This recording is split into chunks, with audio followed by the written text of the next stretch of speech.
국제심폐이식학회 신임 이사직을 또 안 그래도 바쁜데 또 더 바쁜 일을 더 하시겠네요. 네, 하여튼 기대되고 부탁드리겠습니다. 네, 소개 감사합니다. 안녕하십니까. 세종병원 김경희입니다. 이렇게 저희 세종병원에서 주최하는 학회에 많은 참석해 주셔서 감사합니다. 저희 병원에서는 정말 재활의학과부터 시작해서 모든 과들이 유기적으로 잘 이루어지고 있어서 환자들이 굉장히 잘 케어받고 있습니다. 그중에서 오늘은 ICU 환자에서 심폐합병증과 재활의 필요성에 대해서 얘기를 드릴 건데요. 뒤에 이제 두 분께서 구체적인 건 얘기를 주실 거고, 저는 신부전과 ICU 케어를 받는 환자들이 도대체 어떤가에 대해서 얘기를 드리겠습니다. 여기서 이제 신부전을 보시는 선생님도 계실 수 있고 그렇지 않은 선생님도 계실 수 있어서 기초부터 이제 ICU 세팅까지 한번 보겠습니다. 신부전은 어떤 하나의 질환은 아니고요. 임상증후군인데요. 구조적으로 기능적으로 문제가 발생해서 심장은 펌프 역할을 하는데 그 펌프 역할을 제대로 하지 못해서 혈액이나 산소 공급이 잘 되지 않는 그러한 상태입니다. 프리로드라는 거는 이제 뭔가 볼륨이 부족해서 발생할 수도 있고, 애프터로드라고 해서 혈압이 높아지거나 혹은 여러 가지 다른 문제들이 생겨서 발생할 수도 있고, 혹은 펌프 자체의 문제가 될 수도 있고, 렁의 자체의 문제가 될 수도 있습니다. 이런 것들이 다 이제 합쳐져서 신부전을 일으키기도 하고 신부전 때문에 다시 악화되기도 하는데요. 앞서 말씀드린 것처럼 신부전은 하나의 질환이 아니라 여러 가지 원인들에 의해서 심장이 기능적으로 기능을 못하는 것을 말하게 됩니다. 가장 많은 원인을 차지하는 것이 심장을 먹여 살리는 혈관인 관상동맥이 막혀서 생기는 허혈성 심근질환, 혹은 혈압 때문에 생기는 질환, 음주같이 독성 물질, 혹은 판막 질환들에 의해서 발생을 하게 됩니다. 저희가 이런 원인들을 찾고 제대로 치료하는 것이 중요한데요. 이제 앞서 얘기 드린 것처럼 이제 허혈성 질환이 가장 많고요. 그리고 혈압도 많습니다. 하지만 혈압 같은 것을 간과해서 환자들이 나빠지는 경우가 있습니다. 신부전은 점점 유병률이 증가하고 있고, 특히나 이렇게 노인 인구에서 유병률은 점점 높아지고 있습니다. 신부전은 이제 EF라고 해서 좌심실 박축률에 따라서 세 가지로 나누게 되는데요. 엄밀히 말하면 4가지 정도 됩니다. 그래서 박출률이 감소하는 신부전, 이제 우리가 100 정도 피를 받아서 60 정도 짠다라고 할 때 좌심실 박출률을 EF 60%라고 하는데, 그 40% 이하가 박출률 감소 신부전, 그다음 경도 감소는 41에서 49%, 이게 보존은 되지만 이완이 되지 않을 때 신부전이 발생하기도 하고요. 이 박출률 감소 신부전 환자들이 약물을 잘 사용을 해서 호전되게 되면 우리가 박출률이 호전된 신부전이라고 얘기를 하게 됩니다. 한번 혈압이 얼마나 중요한지 보겠습니다. 35세 여자 환자분이고 혈압이 매우 높았고 디스프니아 주소로 내원했습니다. 환자는 혈압이 185에 110이었고요. 여기 선생님들은 이것보다 나이가 조금 더 적으실 수도 있지만, 사실 이제 이런 나이 또래 20에서 30대에 혈압을 조절하지 못해서 저에게 오는 환자들 많습니다. 심전도상에서는 뭐 크게 문제 없이 사이너스 리듬이지만 약간 이제 LVH 소견이 좀 있으시고요. 초음파를 보게 되면 좌심실이 기능이 좀 많이 떨어진 것을 알 수 있습니다. 아까 제가 얘기한 것처럼 100 정도 피를 받아서 60 정도 짤 때가 좌심실 구혈률 60%인데 이 환자는 한 30% 내외에서 심장이 짜고 있고요. 키드니 소노를 봤을 때, 신장의 초음파를 봤을 때 디퓨즈하게 레날 디지즈가 있어서 혈압이 굉장히 높아지게 되면서 신장이 같이 영향을 받는 그런 상태가 되었습니다. 그리고 안과도 한번 봤는데 혈압이 계속 높으면 레티노패시가 생깁니다. 그래서 계속되는 고혈압으로 혈액의 망막 장벽이 약해지면서 혈액 투과도가 증가하게 돼서 이것 때문에 망막 병증도 생기게 됩니다. 35세라는 젊은 나이에 콩팥도 나빠지고 그리고 시력도 안 좋아지게 된 것입니다. 환자는 이제 치료를 하면서 이제 보게 됐고요. 그리고 지금은 이제 약제 잘 쓰면서 좋아지고 있습니다. 그런데 이 환자가 만약에 지속적으로 약을 또 드시지 않게 된다면 다시 신부전이 다시 악화될 수 있습니다. 그래서 신부전은 이제 점점 여러 가지 원인들에 의해서 다시 한번 진행을 하게 되고요. 환자가 혈압약을 잘 먹다가 중간에 안 온다. 그럼 다시 높아지고 다시 어큐트한 이벤트가 생기고, 혹은 그 사이에 계속 혈압이 있게 되면 다른 관상동맥들이 문제가 되고, 이런 것들이 반복되면서 환자들이 점점 나빠지게 되고 하스피탈리제이션을 할 수밖에 없게 됩니다. 그래서 신부전은 이 조기에 나빠졌을 때 잘 치료를 해서 가면 쭉 잘 갈 수가 있는데, 이 환자들이 컴플라이언스가 떨어진다든지 혹은 중간에 인펙션이 된다든지 하면 계속 나빠지게 돼서 1년에 2번 이상 입퇴원을 반복하게 되면 환자가 다른 근육의 양도 감소하게 되고 굉장히 카캑시하게 되면서 암보다도 더 무섭게 모탈리티가 높아지게 됩니다. 그래서 신부전이 초기에 이렇게 어큐트하게 디컴펜세이션 하트 페일러가 있었을 때 잘 치료를 해서 유지를 해줘야 되는데, 다시 한번 여러 가지 이유로 나빠지게 됩니다. 그 여러 가지 이유 중에 가장 큰 원인은 관상동맥 질환, 혈압, 그리고 부정맥, 그리고 풀머리 엠볼리즘 같은 혈전, 그리고 인펙션 같은 것들 때문에 환자가 나빠지게 됩니다. 그래서 앞서 보셨던 그 환자가 치료를 잘 받았더라도 다시 약을 안 먹는다. 그러면 다시 혈압이 높아지게 되고 다시 콩팥에 인설트를 받게 되고 이런 식으로 반복이 되기 때문에 우리가 환자가 나빠졌을 때 다시 무엇이 문제인지를 잘 체크를 하고 환자한테 지속적으로 잘 약물을 복용할 수 있게 해주는 게 중요합니다. 그런 점에 있어서 재활은 굉장히 중요한데요. 재활은 단순하게 운동뿐만 아니라 환자에게 교육을 하고 이 약물을 지속적으로 잘 먹게 하고 어떤 악화되는 요인, 특히 인펙션 같은 것들이 있는 것에 대해서 교육을 해서 감기가 걸리지 않게 하시고 그리고 예방접종을 하게 하고 이런 것들을 다 교육을 시키는 것이 심장 재활이 됩니다. 그런데도 불구하고 환자가 지속적으로 나빠진다라고 하면 우리 심장이 결국에는 다른 장기로 제대로 피를 공급하지 못하게 되면서 산소 공급이 되지 않아서 문제가 발생합니다. 우리가 그 상태를 카디오제닉 샥이라고 얘기를 하는데요. 이 카디오제닉 샥의 정의는 BP가 혈압이 90 이하이거나 혈압이 90 이상이라 하더라도 이 환자가 제대로 피를 받지 못해서 다른 장기로 피를 못 주게 되는 상태들이 있습니다. 그렇게 되면 우리가 퍼퓨전이 안 된다라고 얘기를 하는데요. 퍼퓨전이 안 되게 되면 락테이트가 올라가게 되는데 그런 락테이트가 올라가는 그러한 상황들이 우리가 카디오제닉 샥이라고 얘기를 합니다. 그래서 카디오제닉 샥이 되면 환자가 머리로도 피가 잘 안 가니까 멘탈 스트레스가 떨어지고 페리페랄 쪽으로도 피가 잘 안 가니까 굉장히 차가워지고 소변이 굉장히 잘 안 나올 수밖에 없고 락테이트 레벨이 올라가게 됩니다. 이러한 것들이 결국에는 하이포퍼퓨전의 그런 상태라고 하겠는데요. 이렇게 될 때 우리가 목표로 하는 바는 이 환자가 퍼퓨전이 잘 되게끔 해줘야 됩니다. 그런데 심장이 이미 다 기능이 떨어진다면 우리가 제대로 된 퍼퓨전을 해줄 수 없기 때문에 다르게 메케니컬하게 도움을 줄 수 있는 것들을 해야 합니다. 그래서 환자가 카디오제닉 샥이 돼서 ICU에 가게 되는 상황이라고 하면 약물이나 이런 것들을 사용할 수도 있고 그리고 호흡곤란이 발생하면 벤틸레이터를 사용하기도 하고 미케니컬 카디악 서포트를 하기도 합니다. 미케니컬 카디악 서포트의 가장 대표적인 것이 에크모가 되겠습니다. 그리고 아까 얘기 드린 것처럼 이러한 것들은 원인이 뭔지를 이렇게 해놓고 환자들이 원인이 뭔지를 찾아야만 하겠습니다.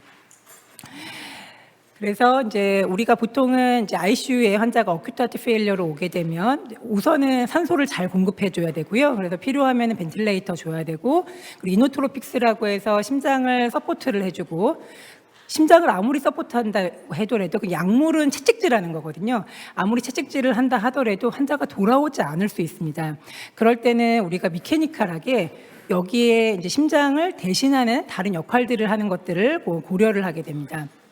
그래서 이제 바소프레서라고 해서 이제 보통은 혈이 생기게 되면 페리페랄 쪽에 바조 다일레이션이 되면서 혈압이 뚝 떨어지게 되거든요. 그래서 대부분은 이제 노에피네프린 같은 약제들을 사용하게 되고 지속적으로 이제 샥이 오게 되면 우리가 이제 메케니컬 서포트를 고려를 하게 됩니다. 메케니컬 서포트에서 가장 대표적인 것이 에크모라는 기계인데요. 에크모는 이렇게 되어 있습니다. 하나는 RA 쪽에 카테터가 들어가 있습니다. 그리고 이제 옥시게네이터 펌프를 이용해서 RA에서 피를 뽑아냅니다. 뽑아내서 펌프에서 옥시게네이션을 하고 옥시게네이션뿐만 아니라 펌프 역할을 하기 때문에 다시 한번 짜줍니다. 그래서 이 일리악 아테리 쪽으로 다리 쪽으로 피가 다시 들어가서 다른 장기로 혈액을 공급하게 됩니다. 그러면 우리가 이런 상황이 되면 어떻겠습니까? 이제 여러분들이 ICU에서 에크모를 하고 있다라고 생각을 해보시면 다리는 움직일 수 없고 인투베이션 돼 있고 이렇게 되게 불편한 상황이 되지 않겠습니까? 근데 그렇게 해서 환자가 2주, 4주, 6주 누워 계시면 환자가 굉장히 살코피니아가 심해질 수밖에 없고, 이 환자가 나중에 이식을 받더라도 호흡근이 굉장히 떨어지게 되기 때문에 제대로 호흡하지 못하고 다리 움직임이 적어지기 때문에 제대로 설 수 없게 됩니다. 그래서 저희가 ICU에서부터 적극적으로 이제 재활을 하는 것이 굉장히 필요하고요. 요게 이제 에크모에 대해서 제가 얘기를 드렸습니다. 이제 ICU에서는 아까 얘기 드린 것처럼 이제 여러 가지 원인들 때문에 환자가 점점 나빠지게 되고 잘 움직이지 않으니까 머슬톤도 당연히 떨어질 수밖에 없고, 그리고 페리큐럴 바스큘라 펑션도 만약에 떨어질 수밖에 없습니다. 그래서 오랫동안 ICU에 계시면 이런 문제들도 생기고, 그리고 선망도 굉장히 심해지게 되고, 환자가 계속 에크모 같은 거를 하고 있거나 벤틸레이터 하고 있어서 마약성 진통제를 지속적으로 투여하게 되면 나중에 끊을 때 금단 현상도 나오게 됩니다. 그래서 그런 것들을 한번 쭉 얘기를 드리겠습니다. 그래서 아까 얘기했던 것들이고요. 이제 사이콜로직하게도 환자가 되게 안 좋고, 피지올로직하게도 머슬이 카캑시해지니까 안 좋고, 나중에 ICU 케어 오래 받은 환자들 나오게 되면 약간 좀 예전의 것들 기억도 못하고 이런 상황들이 벌어져서 이런 것들을 다 통틀어서 선생님들께서 재활을 잘 해주셔야겠습니다. 그러면 한번 케이스 한번 얘기 드리겠습니다. 저희 병원에 굉장히 좋은 케이스들이 많고, 사실 저희가 힘들어서 환자들이 정말 잘 되었던 감동적인 케이스들이 되게 많은데요. 가장 최근에 제가 가장 힘들었던 케이스 한번 얘기 드리고, 여러분들께 한번 재활이 얼마나 중요한지도 말씀드리겠습니다. 환자는 31세 여자 환자였고요. 이제 임신 때문에 생긴 카디오마이오패스였습니다. 환자는 이제 AB형이었고, 보통 이제 이식을 하려면 혈액형이 좀 중요하거든요. 그래서 31주에 이제 환자가 지속적으로 숨이 좀 찼습니다. 환자 트윈을 임신을 했거든요. 근데 이제 환자가 이제 다른 병원에 갔는데 베데스다에서 시행한 초음파상에서 EF가 10% 이내였고, 환자가 카디오메갈리 굉장히 심하고 플루라 이퓨전이 보여서 시색을 했습니다. 그런데 시색한 이후에 계속 지속적으로 혈압이 떨어져서 에크모를 삽입을 했고요.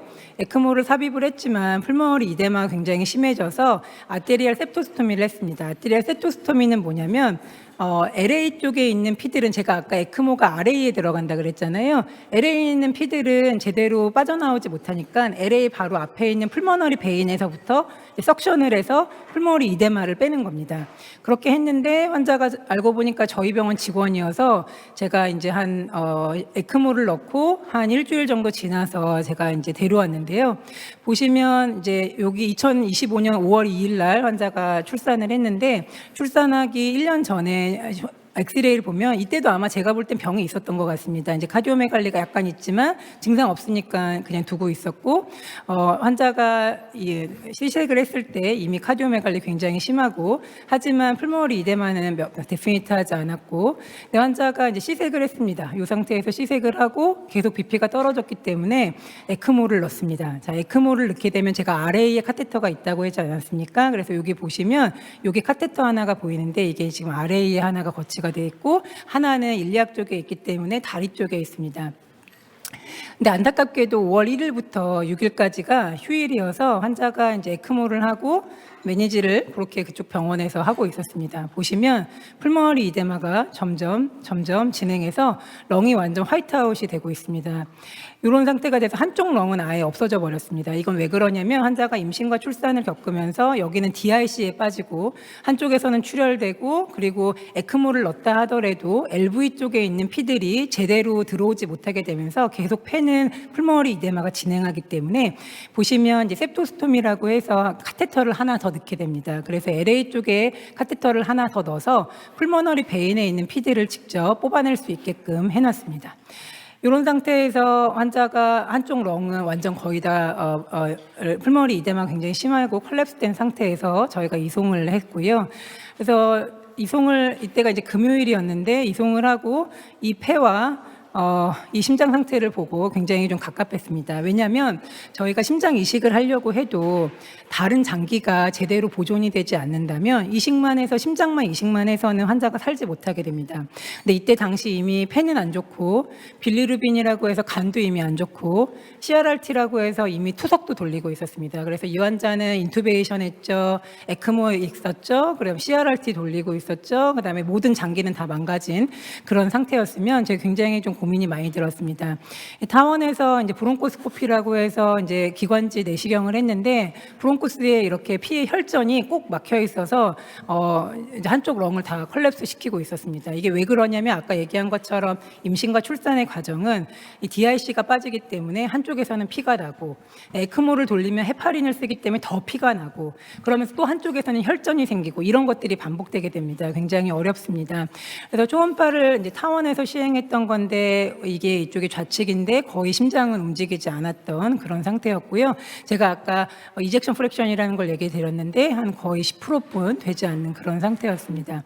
에크모를 넣으면 일시적으로 이제 LV가 약간 언로딩이 좀 될 수 있는데 저희 병원에 모시고 왔을 때는 LV는 거의 움직이지 않았고 안타깝게도 아까 제가 이제 출혈이 폐 쪽에 많이 됐다고 얘기 드렸지 않습니까? 근데 여기가 이제 LA라고 해서 좌심방인데 좌심방에는 스롬보스가 아주 꽉 차 있었습니다. 그래서 저는 굉장히 좀 고민이 좀 많이 들었고 환자가 DIC로 가기 때문에 그렇게 됐었습니다. 그래서 저희 병원에 오고 와서 이 레프트렁이 도저히 해결이 안 되고 계속 막혀 있게 되면 렁의 한쪽이 버려지면 하트렁 트랜스플란테이션을 해야 되기 때문에 저희 호흡기내과하고 상의해서 이제 기관지 내시경을 굉장히 많이 했습니다. 그래서 여러 번 해서 한 거의 5번 넘게 해서 한쪽에서는 계속 기관지 내시경에서 석션을 하고 다른 쪽에서는 볼륨 매니지먼트하고 이런 걸 좀 반복하게 되면서 렁이 이전보다 펴졌지만 안타깝게도 에크모를 오래 하고 있으면 이쪽에서 또 뉴모니아가 생기기 시작했습니다. 그래서 이제 굉장히 좀 어려웠던 그런 상황이었는데요.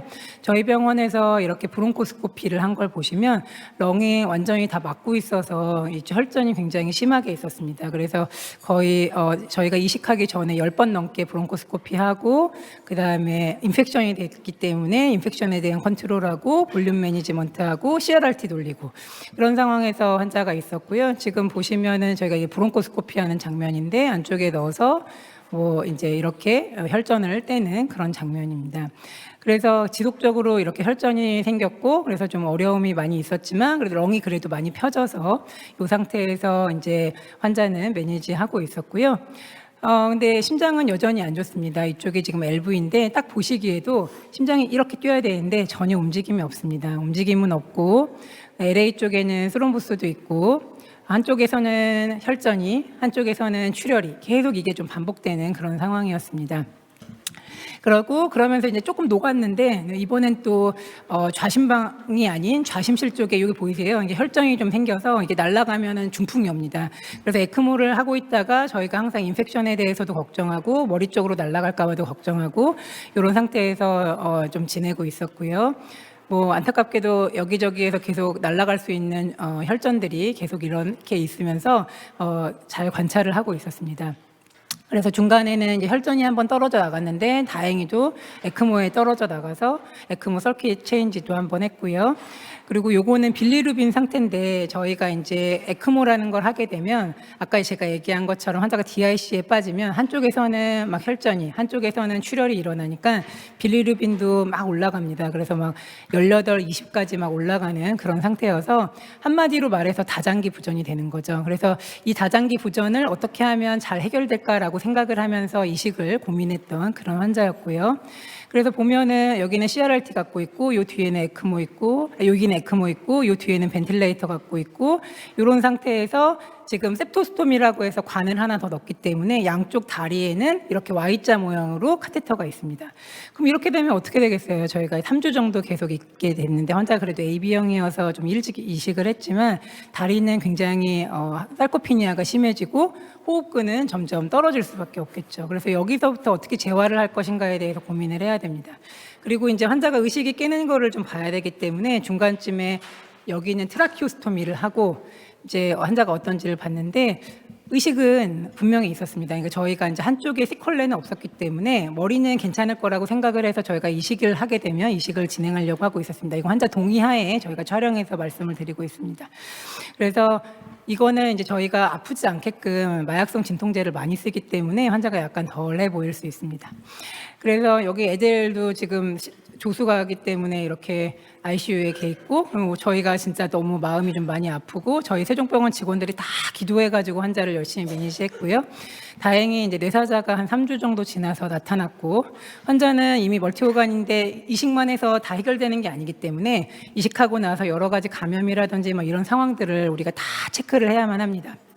그래서 이제 환자가 여기까지 만들었고, 이식하고 여기까지 만들었고, 벤틸레이터 오래 갖고 있고 트라키오 갖고 있으니까 삼키지 못하잖아요. 그래서 L튜브로 하지만 L튜브를 또 오래 못하기 때문에 저희가 PEG를 넣습니다. PEG 넣고 투석하고 벤틸레이터 하고 있고, 자, 이 상태에서 이제 이식은 겨우 받았지만 또 여러 가지 이제 문제들이 생길 수 있습니다. 뭐 인펙션이 생길 수도 있고, 마약성 진통제 오래 써서 환자가 중간에 막 시저라이크 무브먼트 같은 것도 있었고, 그리고 입으로 식사하기 어렵고 이런 상황들이 있고, 그런 것들을 이제 잘 매니지를 했고요. 결국에는 이제 CRRT는 HD, 그러니까 일시적인 투석으로 돌리게 되었고, 환자는 병실로 올라갔고요. 홈 벤트하고 올라갔고, 이제 결국에는 위닝을 했고요. 이 상태에서 환자는 퇴원했습니다. 그 사이에 이제 힘들었죠. 환자가 서기까지도 굉장히 힘들었고요. 그리고 이제 아이하고 같이 조하고 이렇게 지내고 있습니다. 뭐 이런 환자뿐만 아니라 저희가 에크모를 하고 있으면서 이제 센트럴 에크모라고 해서 이제 가슴을 가운데 엽니다. 그러면서 재활을 하는 그런 케이스들도 많이 있거든요. 그래서 이 환자도 그런 비슷한 케이스인데, 요거는 제가 이제 스카프를 선물로 드렸는데 트라키오를 하고 있었고, 이 환자는 에크모를 센트럴로 갖고 있어서 이렇게 재활을 하고 이렇게 지냈던 이런 환자인데, 거의 한 6개월 만에 이식하고 퇴원했던 그런 케이스입니다. 저희 재활의학과 선생님들인데 저희 환자들 한 분 한 분을 이렇게 정성스럽게 보기 때문에 저희 환자들이 좋아지지 않나 생각합니다. 심장 재활이라는 거는 특히나 ICU 세팅에서 환자가 굉장히 스트레스 받는 것도 잘 케어해 줘야 되고, 머슬이 더 sarcopenia가 진행 안 하도록 해줘야 되고, 동시에 리해빌리테이션은 에듀케이션을 잘 해줘야 됩니다. 어떤 거를 먹을지. 우리가 약만 먹어서 좋아집니까? 환자에게 좋은 식사, 그리고 이제 제대로 이제 생활하도록, 스모킹 같은 거 하지 않도록 그렇게 하는 게 굉장히 중요하다 하겠고요. 그렇기 때문에 재활은 저는 머리부터 발끝까지 토탈 케어를 하는 거라고 생각하고, 이미 많은 논문들에서 이제 심장에서 재활은 굉장히 중요하다라고 되어 있습니다. 그리고 이제 가장 최근에 이제 어큐트 세팅에서 사실 예전에는 선생님 다른 분들이 잘 안 건드렸어요. 그런데 이제 최근에 나온 논문들 보면 어큐트 하트 페일리어로 입원했던 환자들을 랜덤으로 했지만 N수는 많지 않습니다. 54명, 31명인데 엑서사이즈 한 그룹이 가만히 있는 그룹보다 훨씬 더 예후가 좋다. 이런 논문들도 있습니다.